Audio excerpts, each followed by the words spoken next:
सभी को नमस्कार। महाविद्यालय के यूथ रेड क्रॉस सोसाइटी द्वारा विश्व कैंसर दिवस के अवसर पर आज विशेष व्याख्यान का आयोजन किया गया है। इस व्याख्यान में आप सभी का स्वागत एवं अभिनंदन करता हूं। सबसे पहले स्वागत एवं अभिनंदन की श्रृंखला में हमारे संस्था के प्रमुख प्रेरणा स्रोत हमारे प्रधानाचार्य डॉक्टर के.एल. टांडेकर महोदय का हार्दिक अभिनंदन एवं स्वागत करना चाहता हूं। इसके पश्चात हमारे यूथ रेड क्रॉस के संयोजक हमारे गुरुकल्प डॉक्टर भाटिया सर का मैं हार्दिक अभिनंदन एवं स्वागत करना चाहता हूं, जिनके निर्देशन में यह संपूर्ण कार्यक्रम संपन्न हो रहा है। इसके पश्चात आज के विशेष व्याख्यान के लिए आमंत्रित हमारे विद्वान वरिष्ठ प्राध्यापक डॉक्टर माजिद अली सर, प्राणी शास्त्र विभाग, एवं डॉक्टर त्रिलोक देव सर, वनस्पति शास्त्र विभाग का मैं हृदय से हार्दिक आभार अभिव्यक्त करना चाहता हूं, हार्दिक स्वागत अभिनंदन करना चाहता हूं। आप सबको विदित है कि आज पूरे विश्व में कैंसर के प्रति जागरूकता फैलाने के लिए विभिन्न कार्यक्रम आयोजित किए जा रहे हैं। इस क्रम में हमारी संस्था द्वारा, हमारे कॉलेज के संस्था के द्वारा छात्रों में, समाज में जागरूकता फैलाने के उद्देश्य से इस ऑनलाइन कार्यक्रम का आयोजन किया गया है। कैंसर एक बहुत ही घातक बीमारी है। अभी हम आगे व्याख्यान में इसके कारणों, निदानों एवं जो उपचार है उसके विषय में हमारे मुख्य वक्ता से सुनेंगे। परंतु कैंसर जैसी भयानक बीमारी के फैलने का कारण क्या है? क्या कारण है कि हम जो है इस बीमारी से अभी तक निजात नहीं पाए हैं? इसके कारणों को हम विस्तृत रूप से चर्चा करेंगे हमारे मुख्य वक्ता के माध्यम से, एवं इसके परिहार का उपाय जानेंगे कि किस तरीके से हम इससे बच सकते हैं तथा हम स्वयं तथा परिवार एवं समाज को जागरूक करके इस बीमारी से हम बच सकते हैं। तो इस अवसर पर मैं हमारे मुख्य वक्ताओं को आमंत्रित करने से पूर्व मैं हमारे यूथ रेड क्रॉस के संयोजक डॉक्टर एच.एस. भाटिया सर को आमंत्रित करना चाहता हूं कि इस विषय में हमें अपना वक्तव्य प्रस्तुत करेंगे। Doctor Bhatia sir. Thank you Lalit sir. हमारी संस्था शासकीय दिग्विजय महाविद्यालय राजनांदगांव के प्राचार्य आदरणीय डॉक्टर के.एल. टांडेकर सर,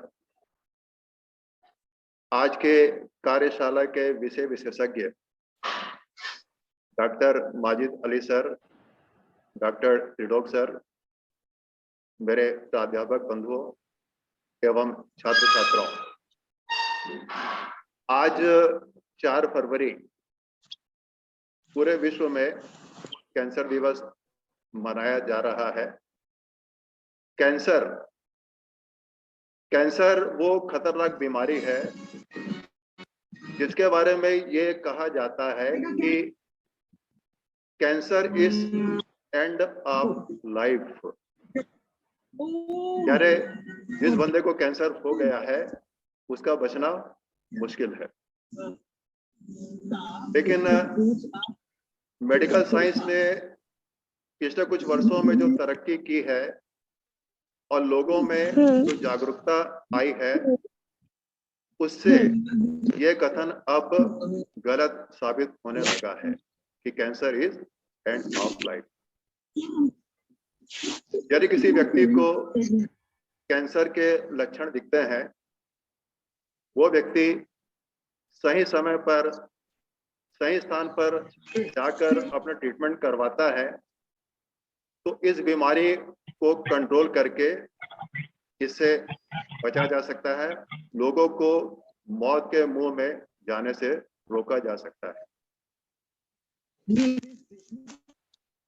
अभी कैंसर किन कारणों से होता है, इसके क्या क्या लक्षण होते हैं, इसकी रोकथाम कैसे होगी, इसके बारे में हमारे विषय विशेषज्ञ आपको विस्तार से जानकारी देंगे।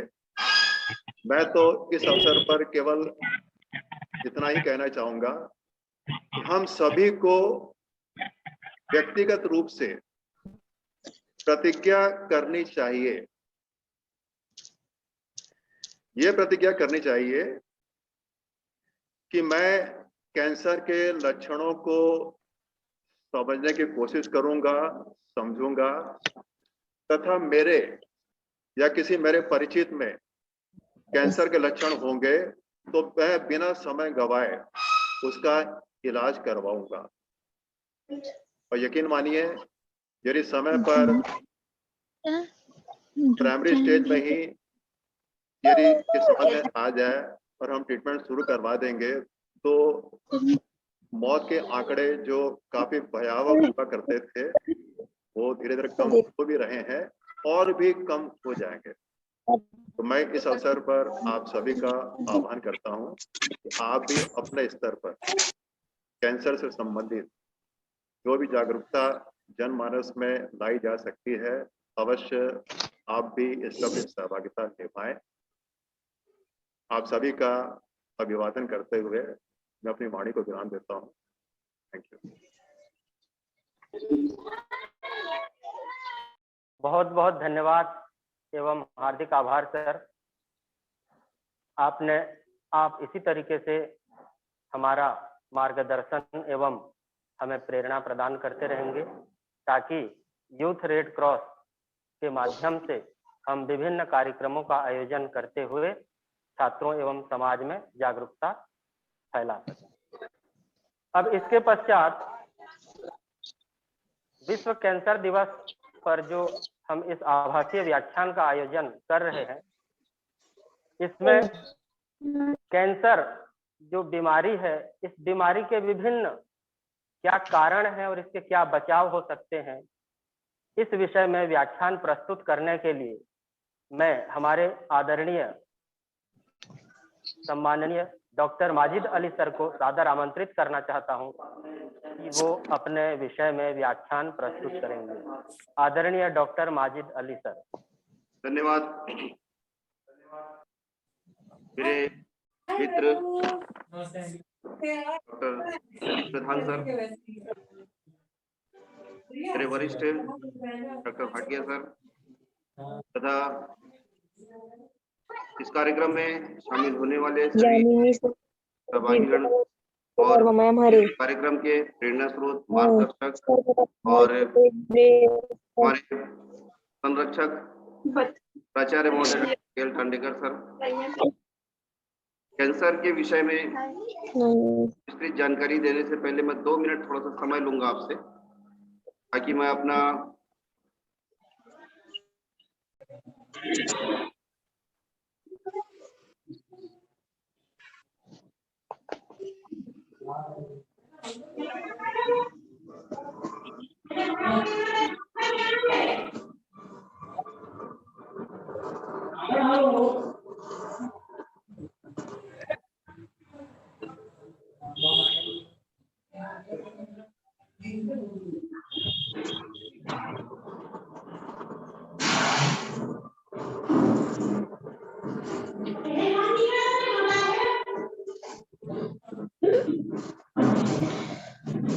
धन्यवाद। आपने मुझे धैर्यपूर्वक मेरा इंतजार किया मेरे पीपीटी स्टार्ट होने तक। आज कैंसर पूरे विश्व में एक भयावह रूप ले चुका है। ये कह सकते हो कि कैंसर जो है वो एक लाइफ स्टाइल डिजीज है। आज से 50 साल पहले तक के किसी ने कैंसर का नाम भी नहीं सुना, लेकिन अभी पिछले गत कुछ सालों से, यानी 50 साल पहले तो स्थिति ये थी, या 30-40 साल पहले स्थिति ये थी, हम जब सुनते थे, हम लोग छोटे थे तब ये सुना करते, इसको हो गया सिर्फ अब अपने आप को सिर्फ समय गिनता था कि कितने दिनों में मुझे अब इस दुनिया से जाना है। 15 दिनों में मेडिकल साइंस ने इतनी तरक्की की है कि अब वो स्थिति लगभग खत्म हो गई है। और मैंने बहुत सारे कैंसर के पेशेंट को देखा है जो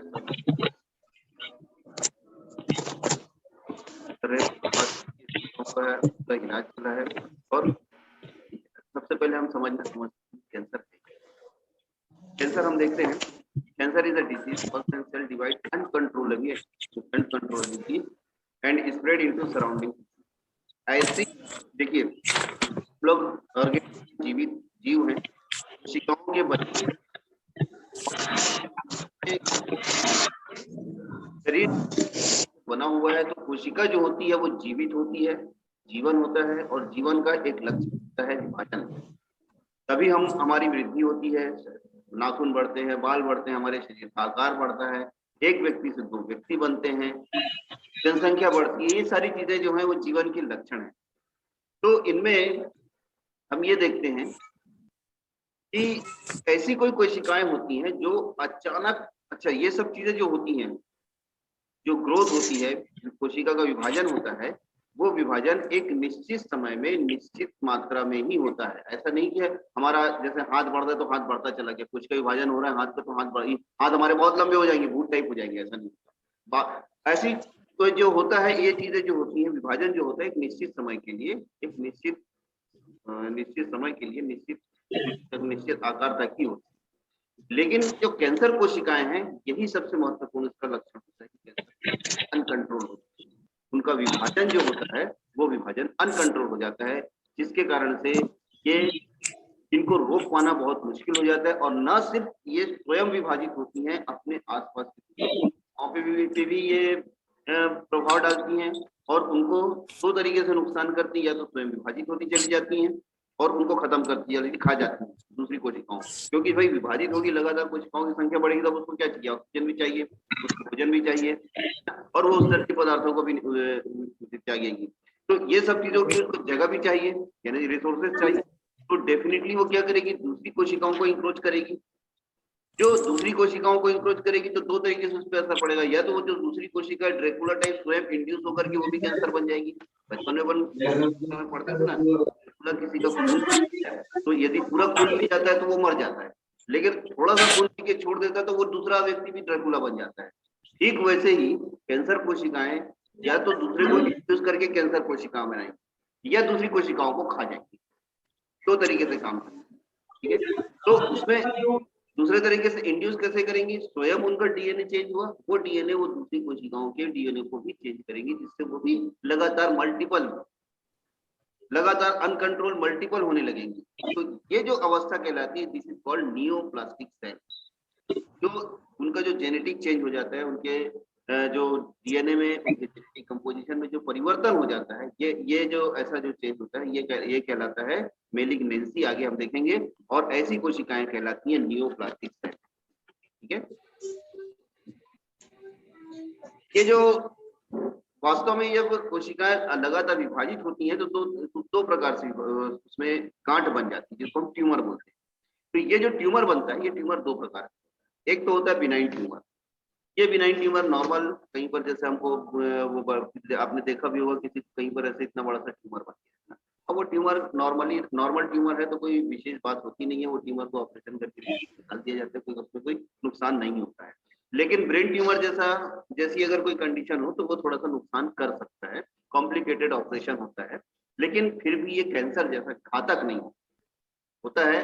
ब्रेन ट्यूमर होगा तो डेफिनेटली ब्रेन को कोशिकाओं को दबाएगा, न्यूरॉन को दबाएगा, वो नुकसान करेगा, कहीं ना कहीं वो प्रभावित करेगा। तो लेकिन ये कैंसर जितना घातक। दूसरा जो होता है वो होता है मेलिग्नेंट ट्यूमर। मेलिग्नेंट ट्यूमर वो होता है जिसमें कोशिकाएं नियोप्लास्टिक नेचर की हो जाती है, यानी नियोप्लास्टिक सेल बन जाती है। तो ये जो नियोप्लास्टिक सेल बनती हैं, यानी कि यही कैंसर होती हैं, और अल्टीमेटली जो होती हैं वो क्या करती हैं, वो डेथ की तरफ ले जाती है, ठीक है। इसमें क्या होता है कि जो नियोप्लास्टिक सेल्स होती हैं, इसका सबसे विशेष पहला लक्षण जो होता है, इसका न्यूक्लियस और न्यूक्लियोलाई दोनों जो होता है, इसका केंद्रक जो होता है और केंद्रिका जो होती है वो बहुत अधिक बढ़ जाती है। केंद्रक का काम क्या है, जेनेटिक कंपोजिशन, पूरी कोशिका को मास्टर ऑफ द सेल होता है। और न्यूक्लियोलाई क्या होगा, वो मैसेंजर आरएनए बनाएगा। तो ये क्या करता है कि न्यूक्लियोलस और न्यूक्लियोलाई जो होते हैं, ये आकार बढ़ने के कारण इनकी जो वो होती है डीएनए और आरएनए की मात्रा बढ़ जाती है, जिससे मात्रा बढ़ने के कारण ये कोशिकाएं लगातार विभाजित होती चली जाती है और इतनी ज्यादा विभाजित होती हैं कि ये दूसरी सारी कोशिकाओं को खा जाती है। ठीक है, तो ये होता है कैंसर। अब इसके प्रकार मुख्य रूप से 4 प्रकार के कैंसर होते हैं, 5वां कोई कैंसर नहीं होता। इनके अंतर्गत लगभग 200 से अधिक प्रकार के कैंसर की पहचान की गई है। कैंसर जो होते हैं मुख्य रूप से 4 होते हैं, इनके जो सब टाइप होते हैं वो 200 से ज्यादा होते हैं। ठीक है, और ये जो होते हैं इनमें मुख्य रूप से कार्सिनोमा, सार्कोमा, लिम्फोमा और ल्यूकेमिया, ये 4 होते हैं। देखें हम ये कौन कौन से होते हैं। कार्सिनोमा जो होता है, ये इपिथेलियल टिश्यू जो होती है, जो सरफेस से पाई जाने वाली कोशिकाएं होती है ना, वो तो एक्टोडर्मल या एंडोडर्मल इपिथेलियल टिश्यू जो होती हैं, उनमें होने वाला जो कैंसर है, ये कार्सिनोमा कहलाता है। जैसे इसका एग्जांपल हमको मिलता है cervical cancer, breast cancer, skin cancer, brain cancer, ये जो होते हैं ये होते हैं कार्सिनोमा। सबसे ज्यादा का जो वो होता है, सबसे ज्यादा जो कैंसर होता है वो इसी प्रकार का कैंसर होता है। ये कैंसर, इसके द्वारा ही सबसे ज्यादा मौतें होती हैं। ये लगभग 90% के आसपास जो होता है, 89% का ये है, इसका 89% के आसपास इसका डेथ रेट। ठीक है, सार्कोमा। सार्कोमा जो मेसोडर्मल ओरिजिन के होते हैं। एग्जाम्पल इसका है बोन कैंसर, ब्लड कैंसर या मसल कैंसर जो होते हैं। लगभग 2% कैंसर जो होते हैं वो सार्कोमा प्रकार के। तीसरा लिम्फोमा में जो लिम्फ जो फ्लूइड होता है, हमारे शरीर में 2 प्रकार का द्रव होता है। एक तो होता है ब्लड, रक्त जो पूरे शरीर में एक वाहिकाओं के द्वारा घूमता है ना, जो ब्लड वेजल्स के द्वारा घूमता है, जिसको हम नस या रग बोलते हैं, उसके द्वारा ये घूमता है। तो ये जो होता है ये ब्लड होता है। दूसरा जो होता है व्हाइट ब्लड होता है, जिसको हम बोलते हैं लिम्फ। जहां ब्लड नहीं पहुंच सकता वहां पर लिम्फ आगे, ब्लड से आगे का काम लिम्फ करता है।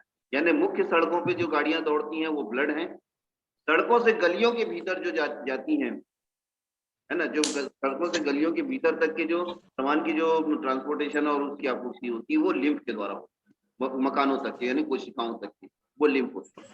इनमें यदि कैंसर होता है तो वो कहलाता है लिम्फोमास, है ना। इसको सामान्य हॉटकिन डिसीज कहते हैं।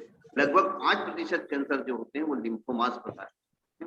और चौथा जो होता है ल्यूकेमिया, जो व्हाइट ब्लड कार्पल्स जो होते हैं, व्हाइट ब्लड कार्पल्स यानी कि जो WBC होती हैं, जो ये WBC में यदि कैंसर होता है, इनमें कैंसर यानी लगातार ग्रोथ होती है, तो ये कहलाता है ल्यूकेमिया।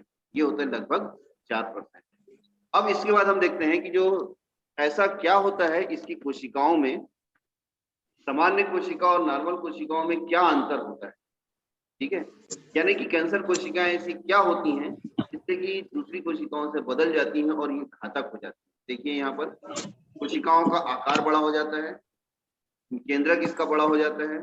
तो इससे नुकसान ये होता है, नुकसान क्या, इनका जो नेचर जो परिवर्तन ये होता है कि इनकी जो एक्टिविटीज है वो बढ़ जाती है। और सीधी सी बात है, जो ज्यादा काम करेगा तो वो खाएगा भी ज्यादा, जो ज्यादा दौड़ेगा तो वो क्या करेगा, सांस भी ज्यादा लेगा, मतलब हाँफेगा, ज्यादा ऑक्सीजन लेगा, है ना।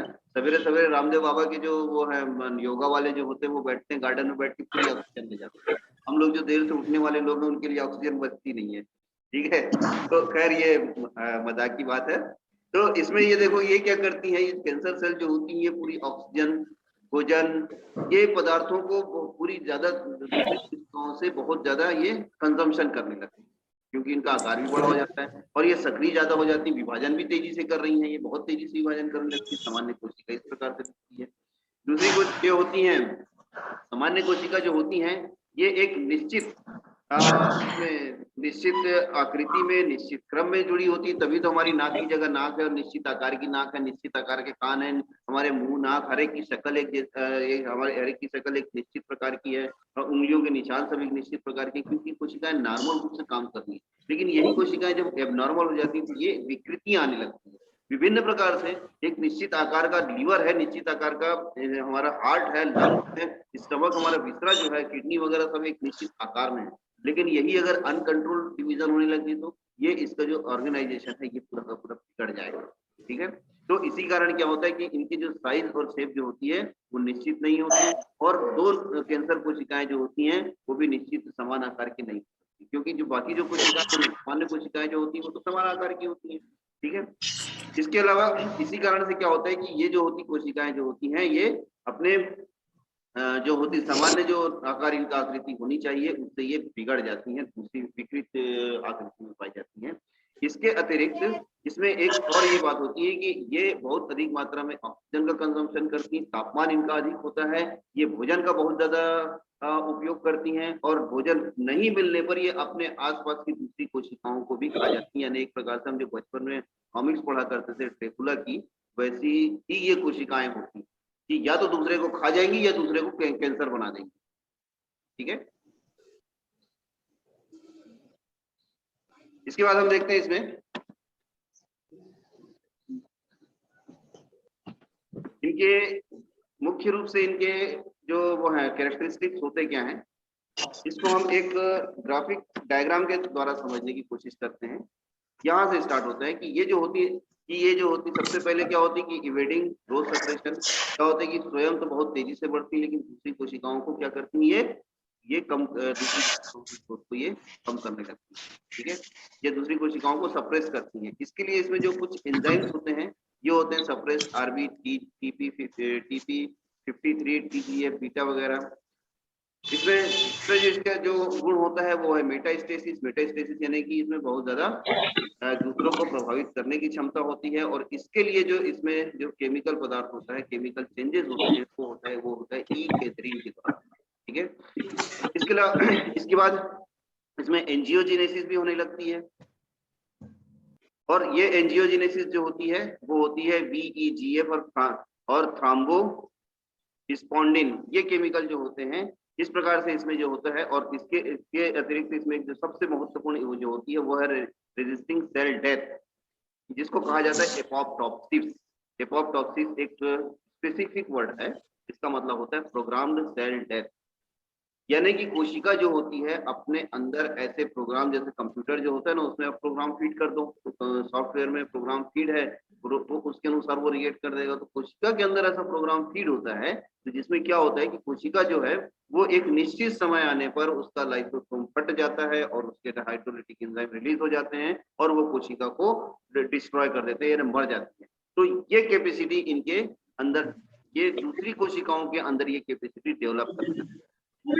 तो इनमें एक जो विशेष बात होती है वो होती है रेप्लिकेटिंग इमॉर्टेलिटी, कि ये जो होती है कोशिकाएं अमर हो जाती हैं और लगातार रेप्लिकेट होने लगती है, अपनी जैसे कोशिकाएं बनाती हैं और ये अमर हो जाती है, यानी कोशिकाएं मरती नहीं है जल्दी। तो इसके कारण से क्या होता है कि ये कोशिकाएं जो होती है बहुत ज्यादा नुकसान पहुंचा रही है। लगभग 10 मिलियन 2020 में हमारे पास कुछ डाटा है 10 मिलियन, ठीक है ना, यानी कि लगभग 1 करोड़ लोग जो हैं वो इसके कैंसर के द्वारा इनकी डेथ हुई है। ठीक है, और इसमें जो सबसे कॉमन था वो था breast cancer, lung cancer, colon, rectum और यानी इंटेस्टाइन का कैंसर, प्रोस्टेट कैंसर।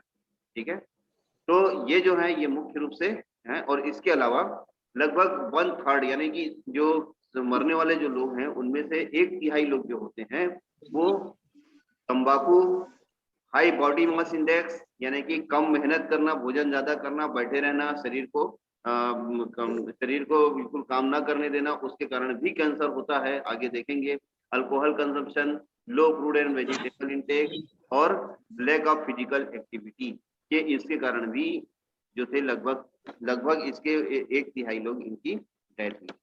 कैंसर के जो मुख्य जो वो होते हैं कारण होते हैं वो होता है HPV ह्यूमन पेपिलियो में वायरस, हिपेटाइटिस, ये लगभग 30% जो होते हैं इनके कारण, इन वायरस के कारण होते हैं। और लगभग 15% जो कैंसर है वो हेलिकोबैक्टर पाइलोरी इनके द्वारा होता है। इनकी हिपेटाइटिस बी, हिपेटाइटिस सी और एप्स्टीन बार वायरस और ह्यूमन पेपिलियोमा वायरस है ना, और HIV के द्वारा भी यह कैंसर होता है। ठीक है, इसके अतिरिक्त जो रेडिएशन है, रेडिएशन यानी कि रेडियो एक्टिव रेडिएशन है, एक्सरे रेडिएशन है, अल्ट्रावायलेट रेडिएशन है, ये रेडिएशन, इसके अलावा जो मस्टर्ड गैस है, ये कुछ ऐसे कारण होते हैं जिन कारणों से कैंसर जो होता है वो कॉज होता है, कोशिकाएं जो होती है कैंसर के लिए प्रेरित होती है।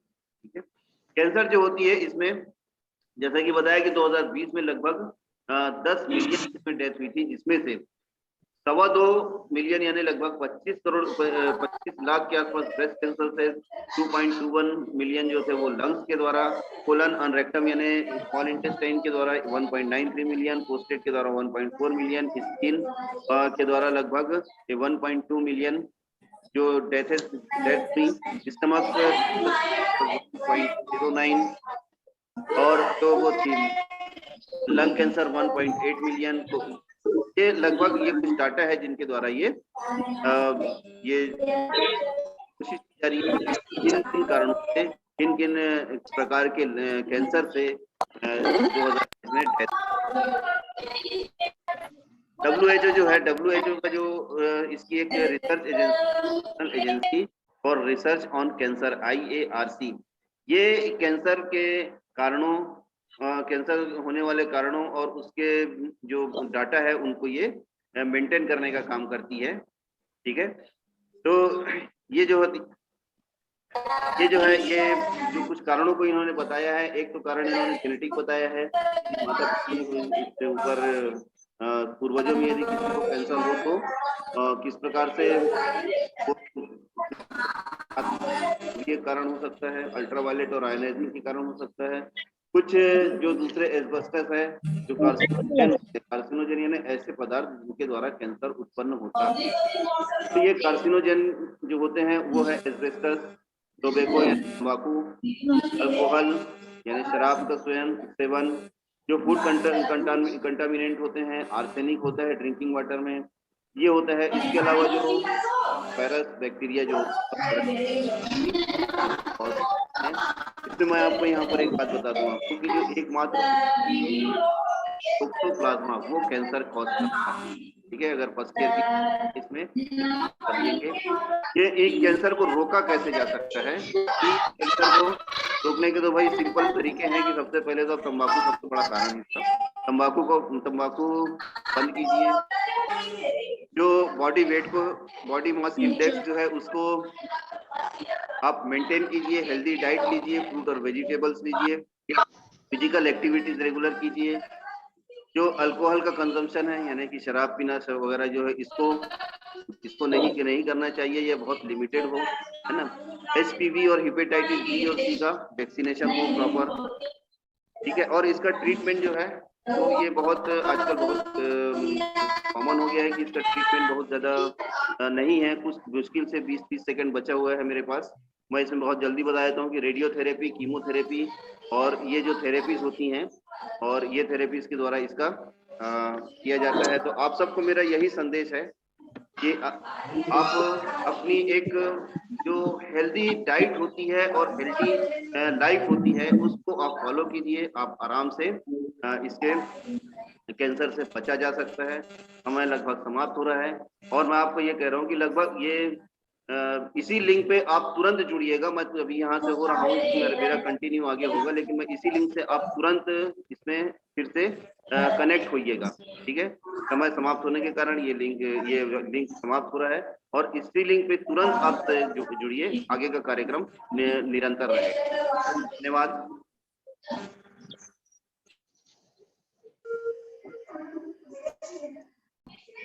ऐसी लाइलाज बीमारी के प्रति पूर्ण रूप से सावधान रहें, जागरूक रहें, साथ ही साथ समाज को और जनमानस को भी जागरूक करें। हमारे दोनों विषय विशेषज्ञों ने जो भी जानकारियां आप आज यहाँ दी है, वह इस लाइलाज बीमारी की रोकथाम और इसके प्रति जागरूकता के लिए बहुत आवश्यक है। ऐसे जागरूकता से परिपूर्ण कार्यक्रम का निरंतर आयोजित हो रहना बहुत आवश्यक है, ताकि हम लोगों को समय समय पर जागरूक करते रहें। कार्यक्रम आयोजन के लिए आयोजकों को और विषय विशेषज्ञों को महाविद्यालय परिवार की ओर से बहुत बहुत धन्यवाद। आपने समय दिया और मुझे भी इसमें सम्मिलित किया। पुनः धन्यवाद।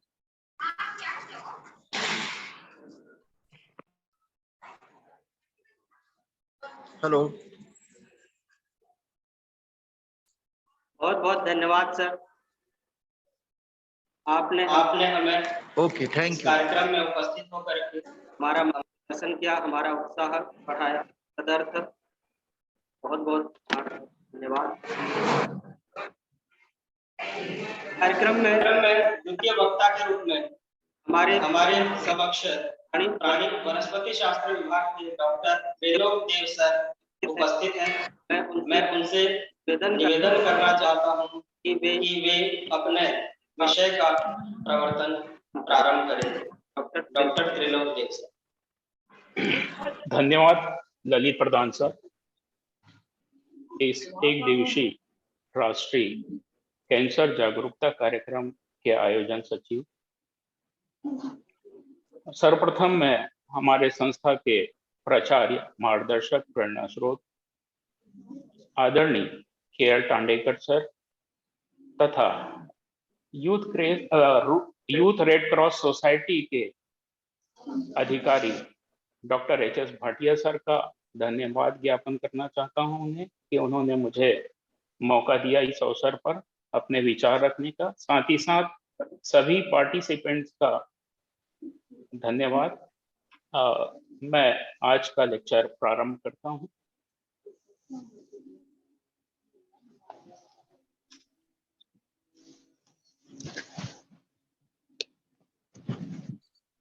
टॉपिक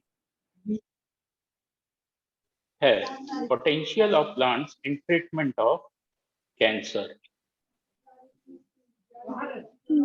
तो इससे पहले लेक्चर के दौरान डॉक्टर माजिद अली सर से हमने जाना, तो एक छोटा सा इंट्रोडक्टरी पार्ट लेते हुए मैं अपने मूल विषय पर आ जाऊंगा। तो कैंसर क्या है? Cancer is a disease where cells grows out of control and invades, erodes and destroy normal tissues or cells. Cancer एक ऐसा डिसीज है जिसमें सेल कंटिन्यूअसली ग्रो करने लगती है, अनकंट्रोल डिवाइड होने लगती है, साथ ही साथ ये नॉर्मल टिश्यू को इन्वेड करके, इरोड करके डिस्ट्रॉय कर देती है। सामान्यतः जो हमारे बॉडी के सेल्स होते हैं वो ऑर्डरली फैशन में ग्रो करते हैं, डिवाइड करते हैं और एक समय आने के पश्चात उनकी डेथ हो जाती है और नए सेल बने हुए होते हैं। लेकिन कैंसर सेल में कुछ दूसरा ही चीज। कैंसर सेल ये कंटिन्यूअसली ग्रो करते हैं, कंटिन्यूअसली डिवाइड करते रहते हैं, लेकिन इसमें डिसऑर्डरली फैशन में ये कैंसर सेल जो है डिवाइड होते चले जाते हैं। कॉजेस ऑफ कैंसर के बारे में थोड़ा सा हम चीज जानेंगे कि टोबैको के द्वारा, टोबैको च्यूइंग या स्मोकिंग के द्वारा, अल्कोहल ड्रिंकिंग के द्वारा या डाइटरी फैक्टर्स होते हैं इनके द्वारा भी कैंसर हो सकते हैं। ऑक्यूपेशनल एक्सपोजर, कोई हॉस्पिटल में काम करता है या रेडिएशन वाली जगह पे कंटिन्यूअसली काम करता है तो उनमें भी कैंसर होने के चांसेस होते हैं। कस्टम्स, हैबिट्स और लाइफ स्टाइल ये भी आजकल बहुत ज्यादा इंपॉर्टेंट कॉज है कैंसर का। टैटू करवाना या पियर्सिंग कराना, ये आदि जो कस्टम्स है ये जो है उनसे भी जो है कॉजल रीजन है कैंसर के। अदर जो इसके रीजन है, सनलाइट का एक्सपोजर अगर कोई सेंसिटिव है तो उनमें स्किन कैंसर, पॉल्यूशन के द्वारा या ड्रग्स के द्वारा जो है ये कैंसर होते हैं। तो जनरली क्या होता है, cancer arise from mutation of the normal जो जीन है, नॉर्मल सेल के जो जीन है उनके सेल्स में म्यूटेशन हो जाता है, और ऐसे जीन्स जो कि कैंसर कॉज करते हैं उन्हें हम ऑन्कोजीन्स कहते हैं। नॉर्मली जो सेल्स होते हैं वो ग्रो करके मैच्योर होते हैं, डिवाइड होते हैं, और ऑटोमेटिकली अपोप्टोसिस के द्वारा वो डिस्ट्रॉय हो जाते हैं। वहीं कैंसरस सेल में क्या होता है, कैंसरल सेल जो है सेल्फ डिस्ट्रक्ट नहीं होते, ये कंटिन्यूअसली रैपिडली डिवाइड होते हैं और नए कैंसरस सेल्स को बनाते रहते हैं। यहाँ पर हम इस स्लाइड के माध्यम से समझ सकते हैं कि दो प्रकार के जीन्स होते हैं। एक नॉर्मल जीन जो कि ट्यूमर सप्रेसर जीन होता है। ये ट्यूमर सप्रेसर जीन क्या करता है, सेल में नॉर्मली ग्रोथ, डिवीजन आदि को प्रमोट करता है, जिसके कारण सेल कंट्रोल सेल डिवीजन करते हैं। लेकिन अगर यही जीन अगर म्यूटेंट हो जाए तो ये म्यूटेटेड ट्यूमर सप्रेशन जीन जो है वो डिफेक्टिव या फिर नॉन फंक्शनिंग प्रोटीन का फॉर्मेशन कर देते हैं, जिसके कारण सेल्स का डिवीजन अनकंट्रोल रूप से होने लगता है और वो कैंसर का रूप धारण कर देता है। अब ग्लोबल कॉज की बात करें तो लगभग जो है 18 to 20% जो क्रॉनिक इंफेक्शन है वायरसेस के द्वारा या अदर माइक्रोब्स के द्वारा, जिनके कारण कैंसर होता है, और 30% रीजन है स्मोकिंग और एल्कोहल, स्मोकिंग, टोबैको च्यूइंग और एल्कोहल की यूज, एक्सेसिव यूज के कारण जो है कैंसर होते हैं। 18 to 20% जो कैंसर है वो हार्मोनल चेंजेस और 2% ऑक्यूपेशनल के कारण या एक्सपोजर में रहता है, रेडिएशन में, उसके कारण, और 1% पॉल्यूशन के कारण जो है कैंसर होते हैं। और मेजर जो है वो है अनबैलेंस्ड डाइट, 30 to 35% जो है unbalanced diet, lake of physical activity के कारण।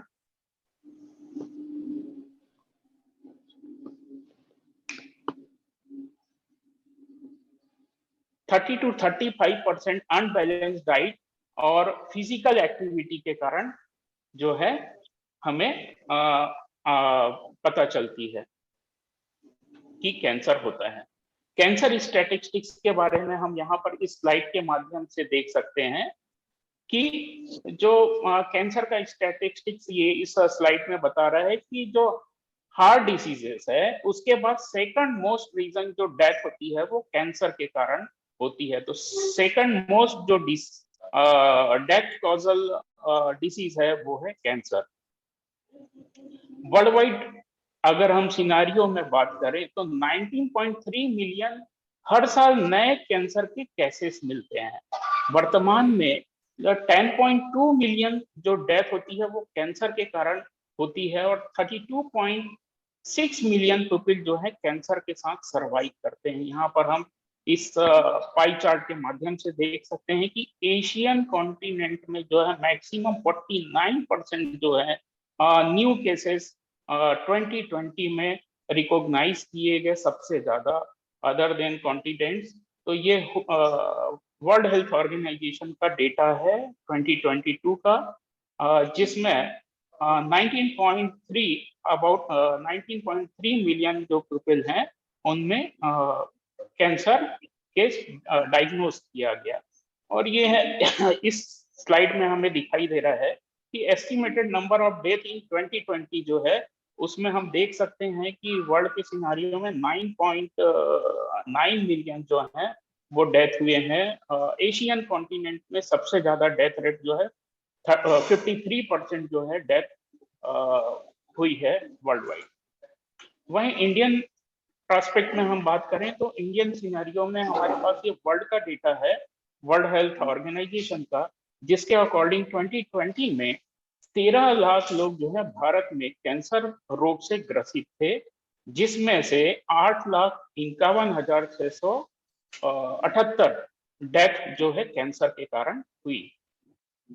तो ये बहुत ज्यादा लोग जो हैं अफेक्ट हो रहे हैं कैंसर से कंटिन्यूअसली और उनकी डेथ भी हो रही है। लगभग 4 लाख बच्चे पूरी दुनिया में कैंसर से प्रभावित होते हैं और मेंस में इनका जो कॉज है कैंसर जो है 25% हायर होता है अदर देन वुमेन।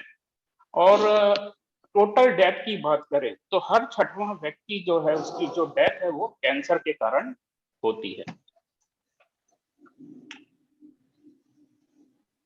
ये वर्ल्ड हेल्थ ऑर्गेनाइजेशन का एक और डेटा है जिसमें एस्टिमेटेड न्यू केसेस हैं 2020 में। न्यू केसेस जो रिकॉर्ड किए गए 19.3 मिलियन, जो कि 2040 तक 28.9 मिलियन हो सकते हैं।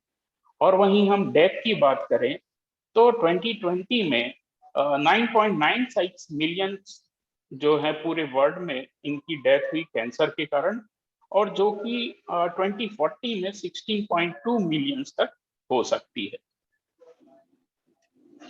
अब हम ट्रीटमेंट की बात करते हैं तो बहुत सारे ट्रीटमेंट हैं, surgery, chemotherapy, radiation therapy, targeted cancer treatment, antibiotics, cell based immunotherapy, stem cell therapy, gene therapy, और उसी में समाहित किया गया है नेचुरल बायोएक्टिव कंपाउंड्स को। तो जो ये लास्ट है उसी पे ही आज हमारा जो है मेन फोकस रहेगा। प्रिवेंशन, तो प्रिवेंशन की बात करते हैं हम। हेल्दी डाइट हमें लेना चाहिए, एक्सरसाइज रेगुलरली करना चाहिए, अगर कंज्यूम करते हैं अल्कोहल तो लिमिटेड अमाउंट में करना चाहिए या नहीं करना चाहिए। अगर हेल्थ बहुत ज्यादा है, वेट ज्यादा है, तो हमें वेट रिड्यूस करना चाहिए। रेडिएशन और टॉक्सिक केमिकल के एक्सपोजर या उनके कांटेक्ट में आने से कम उनके कांटेक्ट में आना चाहिए। टोबैको च्यूइंग या फिर स्मोकिंग से हमें बचना चाहिए। सन एक्सपोजर में अगर हम सनबर्न आसानी से हो जाता है हमें, तो सन के एक्सपोजर से भी हमें बचना चाहिए। तो ये सारे जो हैं प्रिवेंशन है। Natural products for the treatment of cancer. According to World Health Organization estimates that the 80% of world population relies on plant-based medicine for primary health care.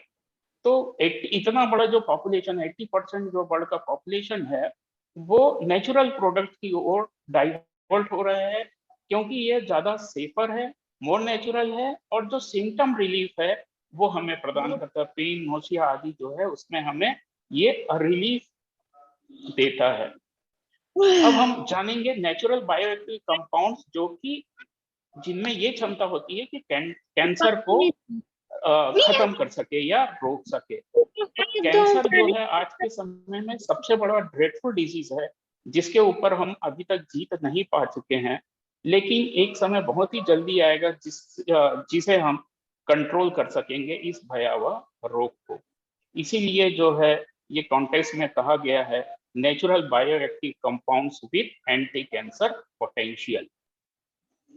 अब बायोएक्टिव कंपाउंड्स हैं क्या? बायोएक्टिव कंपाउंड्स ये plant के द्वारा synthesise secondary metabolites होते हैं, और इन compounds में ये क्षमता होती है कि ये जो है टॉक्सिकोलॉजिकल इफेक्ट करते हैं, फार्मोलॉजिकल इफेक्ट करते हैं, जिसके कारण जो है बहुत सारे डिसीजेस क्योर हो सकते हैं।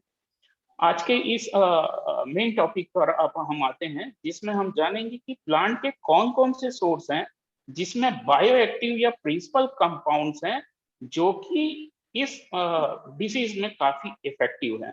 तो पहला प्लांट है हमारा जो है एल्मेंडा कैथेरेटिका, जिसमें बायोएक्टिव कंपाउंड एल्मेंडिन पाया जाता है, और ये प्लांट जो है एपोसाइनेसी फैमिली का है। सेकंड प्लांट है आइपोमिया बटाटा, इसमें बायोएक्टिव कंपाउंड आइपोमिनॉल पाया जाता है, और ये फैमिली को बिलोंग करता है कन्वालुलेसी फैमिली का। अगला प्लांट यहाँ पर आप देख सकते हैं पेनिस्टमोन डेटस, इनमें जो एक्टिव कंपाउंड पाया जाता है वो पेनिस्टेमाइड पाया जाता है। वैसे ही अगला प्लांट है बैकेरीज मेगापोटेमिका, इसमें बैकेरी कंपाउंड पाया जाता है, बायोएक्टिव कंपाउंड पाया जाता है। नेक्स्ट प्लांट है हेलिनियम ऑटेनेलिन, इनमें बायोएक्टिव कंपाउंड हेलेनेलिन पाया जाता है। नेक्स्ट प्लांट है लेटाइरिस चैपमेनी, इनमें जो कंपाउंड पाया जाता है सेकेंडरी मेटाबोलाइट्स है वो लाइटेरीन है, और ये दोनों जो प्लांट है ये दोनों प्लांट एस्टेरेसी फैमिली को बिलोंग करते हैं। नेक्स्ट प्लांट है फाइलेंथस एक्यूमिनेटस। जो फाइलेंथस एक्यूमिनेटस है इसमें दो बायोएक्टिव कंपाउंड पाए जाते हैं, फाइलेंथोसाइट्स और निडीन। ये यूफॉर्बिएसी फैमिली को बिलोंग करते हैं, और ये इनमें जो कंपाउंड पाया जाता है ये भी काफी इफेक्टिव है, कैंसर को में इफेक्टिव कॉज करता है। नेक्स्ट प्लांट है Vernonia हाइमेनोलैप्सिस।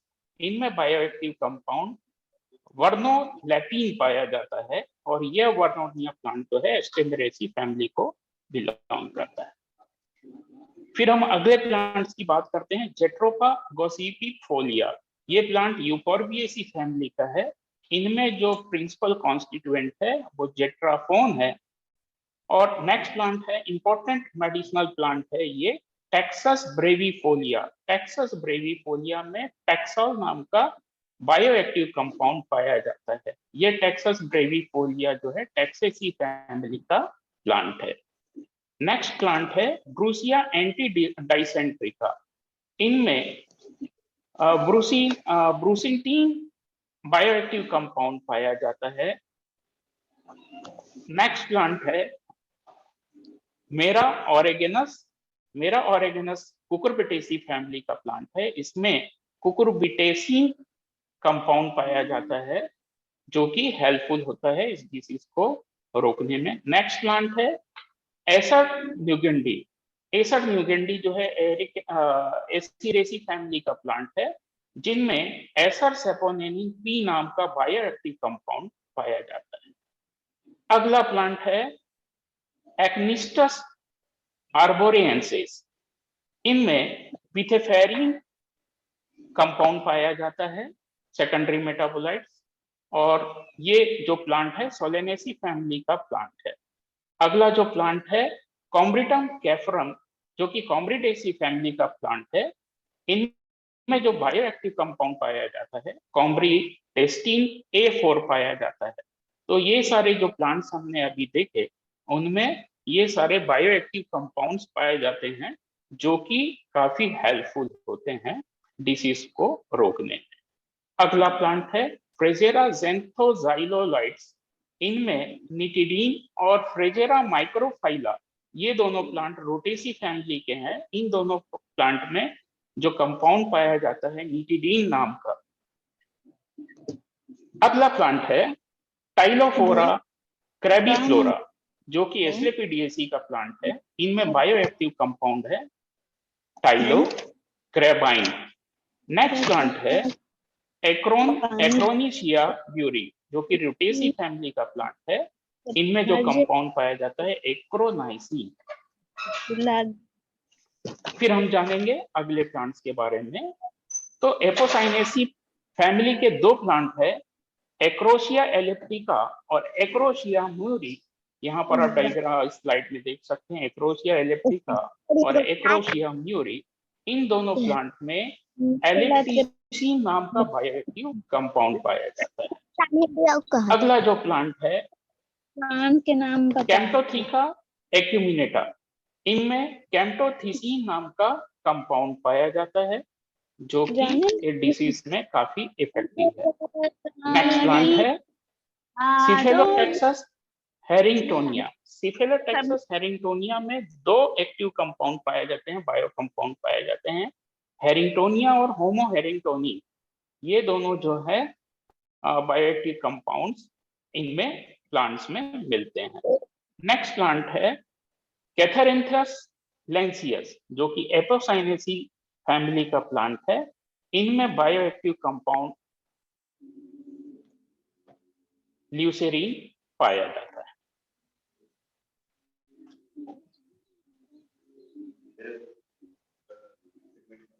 Thank you. Next plant है कैथेरिंथस रोजियस। यहाँ पर आप स्लाइड से देख सकते हैं।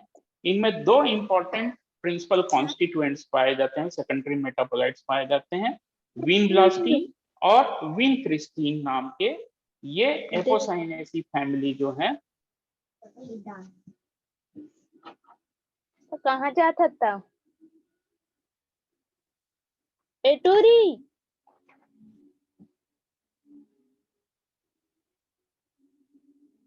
कैथेरंथस रोजियस में ये जो दोनों बायोएक्टिव सेकेंडरी मेटाबोलाइट्स ये पाए जाते हैं और ये भी कैंसर में काफी हेल्पफुल होते हैं कैंसर को रोकने में।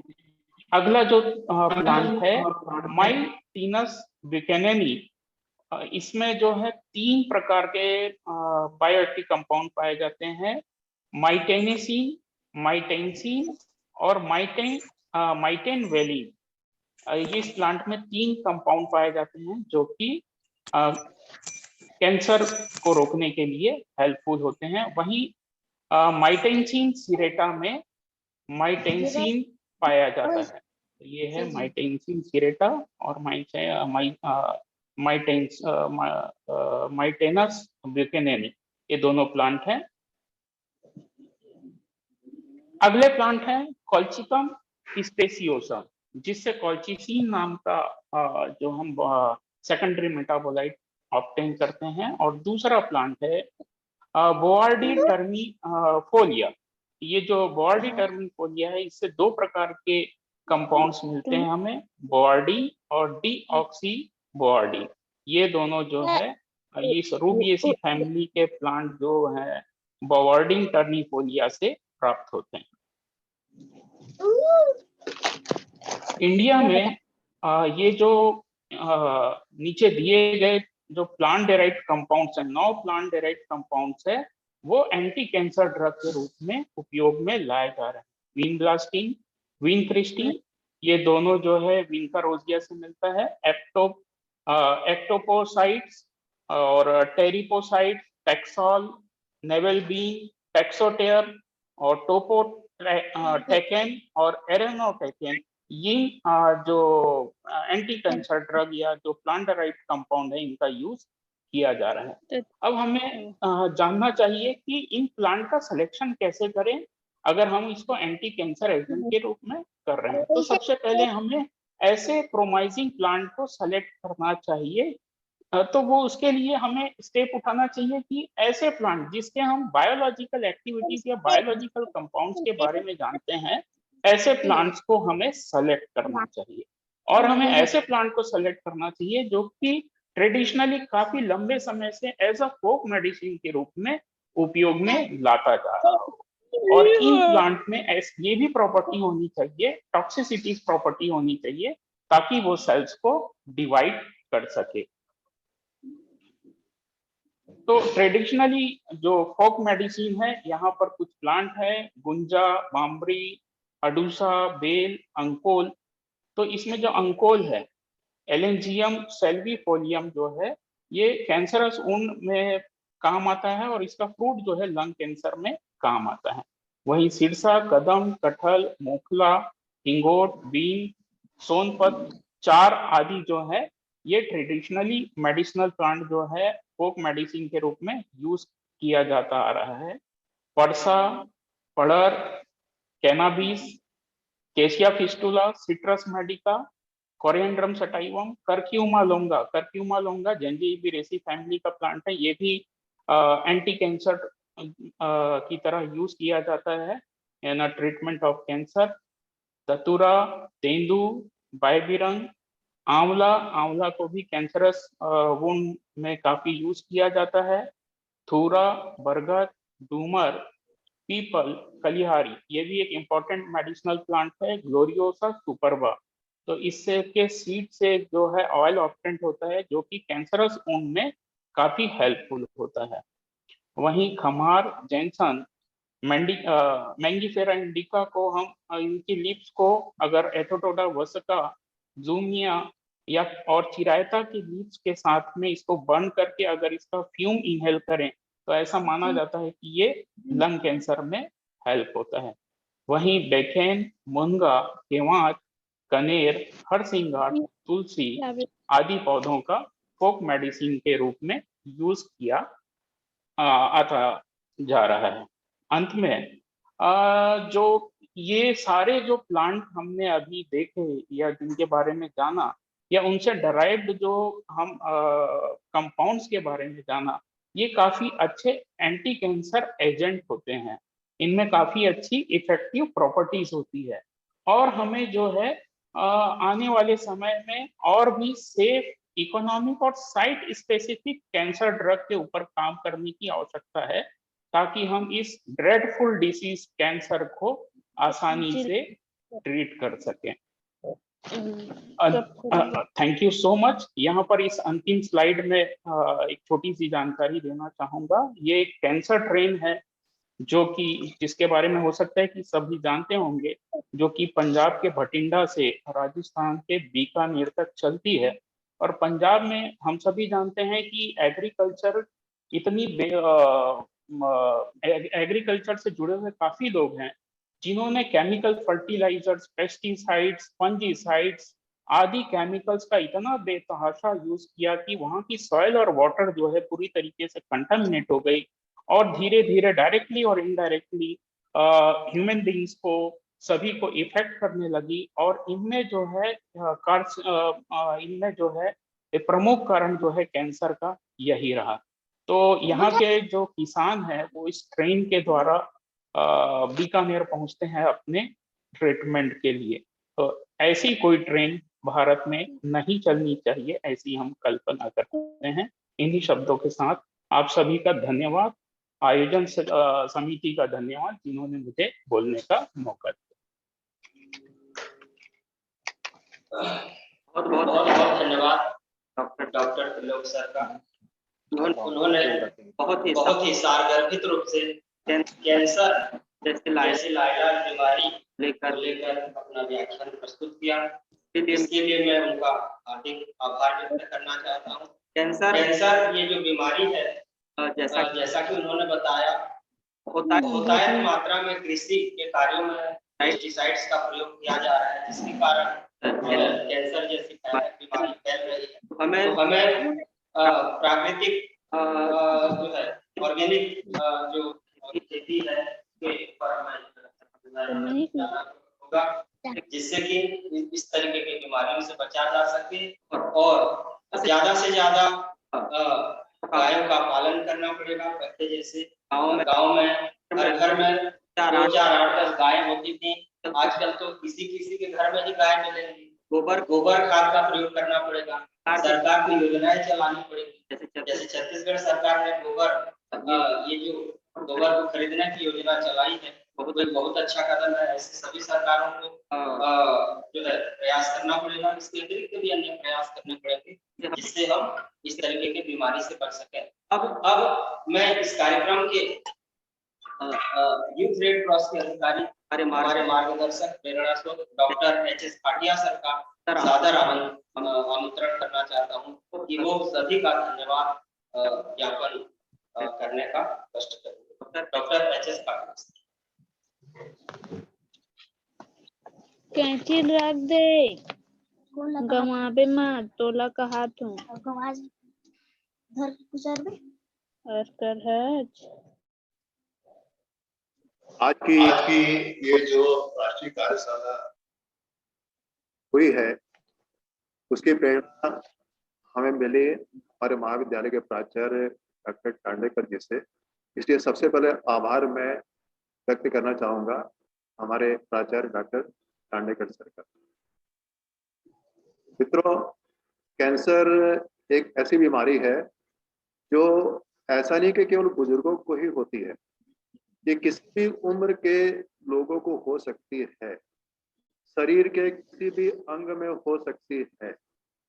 इस अलर्ट रहना होगा और कैंसर के बारे में हमारी जानकारी अपडेट रहनी चाहिए। न जाने कब किस मोड़ पर वो जानकारी हमारे रूप में काम आए।